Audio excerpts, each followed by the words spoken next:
दोस्तों आज के इस वीडियो में हम बात करेंगे कि रेलवे ग्रुप डी के अंदर जो सारी पोस्ट है, इन शॉर्ट मैं आपको बताऊंगा कि उनमें क्या काम आपको करना पड़ता है। क्योंकि देखिए यहाँ पर 17 पोस्ट आपके 2018 वाली जो भर्ती है उसमें निकली हुई है। 17 अलग अलग टाइप के यहाँ पर पोस्ट है, तो उनके बारे में यहाँ पर हम एक शॉर्ट में आपको बताएंगे कि किस पोस्ट में क्या काम करना पड़ता है और कौन सी पोस्ट यहाँ पर ठीक रहेगी, किसमें आपका सैलरी ज्यादा है, किसमें आपका हार्ड वर्क है, किसमें आपका आउटडोर वर्क है, किसमें इंडोर वर्क है। ये सब कुछ इस वीडियो में यहाँ पर बात करने वाले हैं। चलिए दोस्तों शुरू करते हैं आज के इस वीडियो को। तो यहाँ पे दोस्तों एक एक करके सारी जो पोस्ट है उनके बारे में बात करते हैं। पहली जो पोस्ट है दोस्तों आपकी वो है असिस्टेंट वर्कशॉप। अब देखिए इसका नाम ही वर्कशॉप है। देखिए क्या होता है कि रेलवे में आपके बहुत सारी चीजें होती हैं जहां पर वर्कशॉप में काम होता है। इसमें से मान लीजिए रेलवे के अंदर रेलवे का चाहे आप लोकोमोटिव मान लो या रेलवे के कोच मान लो, उनमें कोई भी दिक्कत हो जाती है ना तो उनको टाइम टू टाइम रिपेयर करना पड़ता है। चाहे आपका पहिया हो, चाहे आपका विंडो हो, खिड़की हो, कुछ भी हो, बहुत सारी चीजें यहाँ पर जिनमें मेंटेन होता रहता है। तो वो सारे काम आपके वर्कशॉप में किए जाते हैं। तो उनमें आपको एज ए असिस्टेंट के रूप में काम करना होगा। वहां आपके साथ आपके सीनियर भी होंगे और उनके साथ आपको यहाँ पर एज ए असिस्टेंट के रूप में काम करना पड़ेगा। ये आपके मैकेनिकल डिपार्टमेंट में आती है। दूसरी जो पोस्ट है वो आपकी असिस्टेंट ब्रिज। असिस्टेंट जो ब्रिज है, इसमें आपको बताने से पहले मैं आपको वर्कशॉप के बारे में बता दूं कि वर्कशॉप जो पोस्ट होती है बहुत अच्छी होती है। यहां पर क्या है, आपको इंडोर ही काम करना पड़ता है, आपको बाहर काम नहीं करना पड़ता है ना, धूप में नहीं घूमना पड़ता। और ये आपके एक इजी जो आपके पोस्ट है उनके अंदर आती है, इजी वर्क के अंदर आती है, ज्यादा हार्ड वर्क यहां पर होता नहीं है और प्रमोशन भी यहां पर ठीक ठाक आपका हो जाता है। दूसरे पर बात करते हैं असिस्टेंट ब्रिज की। तो देखिए दोस्तों क्या होता है कि कई ऐसे क्षेत्र होते हैं स्पेशली कोंकण रेलवे में जहां पर क्या है आपका बहुत सारे रेलवे है अपना ब्रिज बनाती है। स्पेशली जहां पर कोस्टल एरिया होते हैं ना, वो आप रेलवे को ज्यादा ब्रिज यहां पर बनाने पड़ते हैं। कोई नदी गुजर रही है या मान लीजिए आपका बीच में कोई बड़ा आपका छोटा मोटा कोई सागर है, तो वहां पे क्या है रेलवे अपने बहुत सारे ब्रिज बनाती है रेलवे ट्रैक को चलाने के लिए। तो उनका भी बार बार मेंटेन करना पड़ता है। तो उनके लिए यहाँ पर दोस्तों एक पोस्ट होती है रेलवे में जिसको बोलते हैं असिस्टेंट ब्रिज। तो यहाँ पे आपको असिस्टेंट के रूप में काम करना पड़ेगा। यहाँ आपके साथ आपके टेक्नीशियन और आपके यहाँ पर सीनियर अधिकारी आपके होते हैं जिनके साथ आपको काम करना पड़ेगा। ये आपके इंजन डिपार्टमेंट के अंदर आती है। अगली जो पोस्ट है वो आपकी सीएनडब्ल्यू, जिसको आपका सीएनडब्ल्यू का मतलब होता है कैरीज एंड वैगन। तो स्पेशली यहाँ पर क्या होता है रेलवे के वही आपके मेंटेन का काम आता है और ये आपका वर्कशॉप का काम होता है। इसमें दोस्तों वही आपका रेलवे के स्पेशली जो कुछ पार्ट्स होते हैं उनकी रिपेयरिंग यहाँ पर होती है, उनका मेंटेनेंस होता है। और ये पोस्ट दोस्तों यहाँ पर काफी अच्छी है वर्क के हिसाब से। आगे यहाँ पर बात करते हैं जो आपके असिस्टेंट डिपोट स्टोर। तो यहाँ पे क्या होता है रेलवे के बहुत सारे स्टोर होते हैं जहां पर क्या है कि रेलवे का बहुत सारा सामान यहाँ पर रखा होता है। तो वहां पे क्या होता है जरूरत पड़ने पर जैसे मान लीजिए कोई स्टोर बना दिया और वहां पे आपकी बहुत सारी चीजें रख दी और जब भी उन सामान की जरूरत पड़ती है तो उनको यहाँ पर ले जाया जाता है। तो ऐसे में उन सामानों की यहाँ पर निगरानी रखना, उनकी एंट्री करना कि कितना सामान आउट गया है, कितना आया है, तो वो सारे काम आपको इसमें करने पड़ते हैं। और ये आपकी एक इंडोर जॉब होती है और ये आपके स्टोर डिपार्टमेंट में आती है। आगे बात करते हैं दो आपके पोस्ट है, एक आपका असिस्टेंट लोकोशेड, एक आपका होता है असिस्टेंट लोकोशेड इलेक्ट्रिकल, एक आपका डीजल। अब देखिए लोकोशेड आपको पता होगा जो आपका लोकोमोटिव होता है यानी कि आपका इंजन जो होता है ट्रेन का इंजन, तो उसका भी मेंटेनेंस यहाँ पर करना पड़ता है। तो ऐसे में जगह जगह क्या होते हैं यहाँ पर लोकोशेड बने हुए होते हैं जहां पर जो आपका इंजन होता है उसका मेंटेनेंस होता है, उसमें कोई भी दिक्कत होती है उसकी रिपेयरिंग होती है। तो उसके लिए दोस्तों यहाँ पर जगह जगह लोकोशेड यहाँ पर बनाए गए होते हैं। तो ऐसे में क्या यहाँ पर देखो जो आजकल आपको बताया इलेक्ट्रिक वाले चलने लगे हैं, लेकिन पहले यहाँ पर डीजल के थे। तो अभी यहाँ पर वर्तमान में दोनों तरीके के चल रहे हैं, डीजल वाले भी आपके लोकोमोटिव चल रहे हैं और इलेक्ट्रिक वाले भी। तो वहां भी आपको दोस्तों एज ए असिस्टेंट के रूप में काम करना पड़ेगा और ये भी दोस्तों एक अच्छी पोस्ट है। यहाँ पर आपके असिस्टेंट टेक्नीशियन और टेक्नीशियन यहाँ पर रहेंगे और जिनके साथ मिलकर आपको काम करना पड़ेगा। यहाँ पे बात करते हैं अगली पोस्ट की जो आपकी असिस्टेंट ऑपरेशन। और दोस्तों ये आपके इलेक्ट्रिकल डिपार्टमेंट में आती है और यहाँ पे आपको कोई भी जो स्टेशन है वहां पे जो भी इलेक्ट्रिक का जो काम होता है ना वो आपको करना पड़ेगा। और कोई भी स्टेशन पे कोई भी वायरिंग है या कुछ भी आपका कोई भी दिक्कत हो जाती है लाइट संबंधित, तो वो आपको यहाँ पर एज ए असिस्टेंट के रूप में आपको काम करना पड़ेगा। इसके बारे में बात करते हैं आगे असिस्टेंट पॉइंट्समैन। और ये आपकी रेलवे ग्रुप डी के अंदर सबसे अधिक प्रमोशन इसी पोस्ट के अंदर होता है और काम भी दोस्तों इजी है। और इस बारे में एक और चीज है कि यहाँ पर देखिए पहले क्या था दोस्तों, इनका मैक्सिमम जगह आपका था 12 घंटे ड्यूटी आवर था, लेकिन अब क्या है दोस्तों इनका वर्किंग आवर वही 8 घंटे किया जा रहा है। 8 घंटे यहाँ पर आपका ड्यूटी आवर लिया जा रहा है और 12 घंटे जहां भी था जिससे भी आपके गए पॉइंट्समैन है इनको आपके ट्रैफिक डिपार्टमेंट में आते हैं। तो यहाँ पे इनको स्टेशन पे भी लगाया जा सकता है। आपने देखा होगा कि जब कोई भी ट्रेन पास आउट होती है तो उसमें आपको दिन के समय में जो झंडी होती है आपके ग्रीन कलर की, रेड कलर जो आपने देखा होगा वो दिखाते हैं, रात के अंदर आपके कलर वाली जो टॉर्च होती है रेड कलर की, ग्रीन कलर की, वो आपकी दिखाते हैं। तो उनको आपको दोस्तों पॉइंट्स में बोलते हैं। तो इनमें क्या है दोस्तों इनका जो डिपार्टमेंटली जो आपका प्रमोशन है वो बहुत अच्छा होता है और सबसे फास्ट होता है।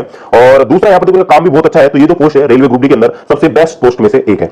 और यहाँ पर ये देखिए एज असिस्टेंट आपको यहाँ पर आजकल पहले क्या था असिस्टेंट जो वर्ड था इसको हटा दिया गया है और अब केवल इसको पॉइंट्समैन नाम बोला गया है। तो पॉइंट्समैन जो आपका पोस्ट है ये आपके ग्रुप डी के अंदर सबसे बेस्ट पोस्ट में से एक है।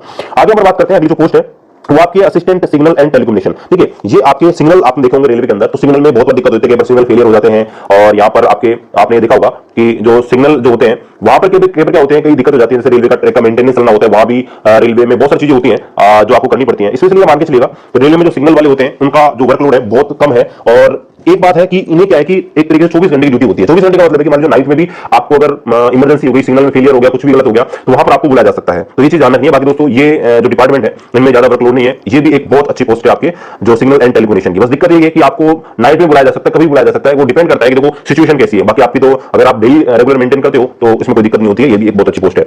और यहाँ पर दोस्तों आगे बात करते हैं अगली जो पोस्ट है वो आपकी assistant track machine. Assistant track machine देखिए मैं आपको स्क्रीन पर दिखा रहा हूँ। यहाँ पर क्या होता है एक लंबा सा आपका कोच होता है, उसके अंदर आपका जो रेलवे स्टाफ होता है ट्रैक मशीन का, वो होता है। उसमें क्या होता है, आपका खाना पीना सब सुविधाएं आपकी उसी के अंदर होती हैं, और रेलवे ट्रैक का मेंटेन करने का काम होता है। रेलवे में क्या होता है कि जो रेलवे ट्रैक होता है उसका मेंटेन मशीनों के द्वारा किया जाता है। एक तो नॉर्मल ट्रैकमैन करते हैं, वो अलग होता है, और एक ट्रैक मशीन में क्या होता है कि मशीनें होती हैं जिनके द्वारा रेलवे में कई काम यहाँ पर किए जाते हैं। तो जो मशीन के द्वारा जो काम किए जाते हैं वहां पर स्टाफ की जरूरत होती है, और उन्हें दोस्तों बोलते हैं ट्रैक मशीन। और यहाँ पे देखिए बहुत अच्छी बात यह है कि इनका एक सैलरी बहुत अच्छा बनता है, क्योंकि ये मैक्सिमम टाइम आपके टीए पे चलते हैं। टीए का मतलब होता है दोस्तों, आप अपने हेडक्वार्टर से 8 किलोमीटर दूरी पे जाते हैं तो आपका टीए बनता है। तो यहाँ पे क्या है, इनका हमेशा मैक्सिमम टाइम टीए बनता है, सैलरी काफी अच्छी है। बस थोड़ी दिक्कत ये होती है दोस्तों, ये थोड़ा दूर रहते हैं, मतलब अपने हेडक्वार्टर से, बस दिक्कत ये है। अलग दोस्तों आजकल पर इनका सेक्शन है, छोटा किया जा रहा है ताकि ये अपने हेडक्वार्टर पे रहे, और यहाँ पर ये चीजें हैं। तो यह पैसा इनमें खूब ठीक आपको मिलता है, क्योंकि यहाँ पर आपका टीए मिलता है।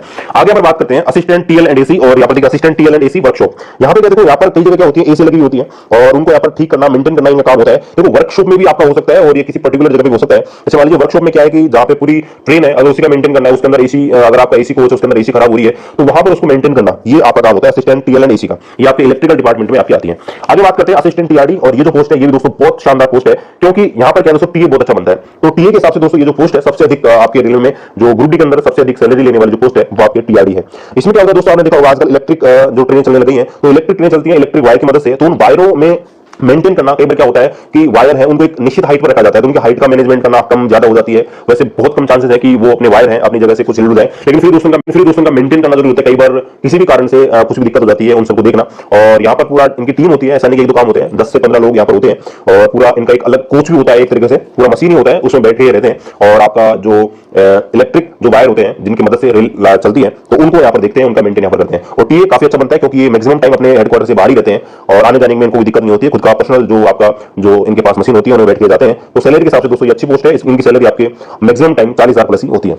आगे बात करते हैं असिस्टेंट वर्क्स, और यहाँ पर देखिए असिस्टेंट वर्क्स वर्कशॉप में। यहाँ पर क्या होता है, रेलवे में क्या होता है कि जैसे वर्क्स में मतलब दोस्तों यहाँ पर क्या है कि रेलवे में एक तरीके से जैसे कोई बिल्डिंग बनी हुई है ना, तो उसका आपका जीर्णोद्धारण करना है ना। फुटपाथ होते हैं रेलवे के अंदर, आपने देखा होगा जब आप स्टेशन पे जाते हैं तो वहां पर पाथवे बने होते हैं, उन पाथवे में भी कोई दिक्कत हो जाती है, या रेलवे का कोई काम होता है उनको हटाना पड़ता है, तो वहां पे आपको एज असिस्टेंट के रूप में काम करना पड़ता है। और इसके अलावा इनके मल्टीपल काम होते हैं, एक काम नहीं होता है ना। जैसे आजकल तो यहाँ पर टेंडर दिया जाने लगा है, जैसे क्वार्टर रिपेयरिंग का, ये चीज यहाँ पर आजकल प्राइवेट लोगों को दी जाने लगी है। बाकी ये जो है आपके इसी के अंदर काम आते हैं असिस्टेंट वर्क्स के अंदर। तो ये भी एक आपके रेलवे के अंदर थोड़ी सी हल्की सी हार्ड जॉब है, इतनी वो नहीं है, बाकी हल्का सा, क्योंकि धूप में काम करना पड़ता है और यहाँ पर सभी जगह आपको काम करना पड़ सकता है, इसलिए दोस्तों ये थोड़ी सी यहाँ पर हार्ड है, ज्यादा नहीं है, बाकी हल्का सा इसमें ज्यादा काम है और पोस्ट की तुलना में। आगे यहाँ पर नीचे बात करते हैं जो आपका है हॉस्पिटल असिस्टेंट, और दोस्तों ये जो पोस्ट है काम के हिसाब से सबसे बेस्ट पोस्ट है हॉस्पिटल असिस्टेंट। और इसमें क्या है दोस्तों, आपने रेलवे हॉस्पिटल के अंदर जब जाते हैं तो वहां पे डॉक्टर के असिस्टेंट होते हैं, जो जैसे कोई भी ड्रिप लगाना है, इंजेक्शन लगवाना है, या जो भी डॉक्टर बोले किसी पेशेंट को यहाँ से बिठाकर दूसरी जगह आपको शिफ्ट करना है, जो भी कुछ काम होता है हॉस्पिटल के अंदर, तो वो दोस्तों काम करते हैं आपका हॉस्पिटल असिस्टेंट। तो ये बहुत अच्छी पोस्ट है रेलवे के अंदर। तो सबसे अच्छी पोस्ट की बात करें दोस्तों रेलवे के अंदर, हॉस्पिटल असिस्टेंट सबसे बेस्ट पोस्ट है, और लड़कियों के लिए भी ये जो पोस्ट है बहुत अच्छी है। अब लास्ट में बात करते हैं ट्रैक मेंटेनर ग्रेड 4, और दोस्तों ये इसके बारे में बताने की मेरी जरूरत है नहीं, क्योंकि आप सबको पता होगा, एज ए ट्रैकमैन मैं भी ट्रैकमैन हूं, और सर्दी हो गर्मी हो बरसात हो, ये रेलवे के सच्चे सिपाही के रूप में काम करते हैं, ऑरेंज आर्मी के नाम से जाना जाता है। और सर्दी गर्मी बारिश कोई सा मौसम हो, रेलवे ट्रैक की जिम्मेदारी इनके ऊपर होती है। सर्दियों में रात्रिकालीन जब सब सो रहे होंगे तो ये रेलवे ट्रैक पर 16 किलोमीटर 18 किलोमीटर 20-20 किलोमीटर रात में अकेले जंगल में पेट्रोलिंग करके रेलवे ट्रैक की रक्षा करते हैं। गर्मी में जब 50-55 डिग्री टेम्परेचर पड़ रहा होगा तब भी रेलवे लाइन के ऊपर पैदल पेट्रोलिंग करना, और बारिश में भीगते हुए भी दोस्तों 16, 18, 20 वही पेट्रोलिंग करना, और दोस्तों रेलवे ट्रैक का मेंटेन करना, उसमें वेल्डिंग वगैरह करना, जो भी चीजें होती हैं वो दोस्तों इसके अंदर होती हैं। तो यहाँ पर दोस्तों मैंने आपको इन ब्रीफ बता दिया सभी पोस्ट के बारे में कि कौन सी पोस्ट है, उसमें कैसा काम होता है। और दोस्तों वीडियो आपको अच्छा लगे वीडियो को लाइक कीजिए, शेयर कीजिए, चैनल को सब्सक्राइब कीजिए। मिलते हैं आपसे अगले वीडियो में।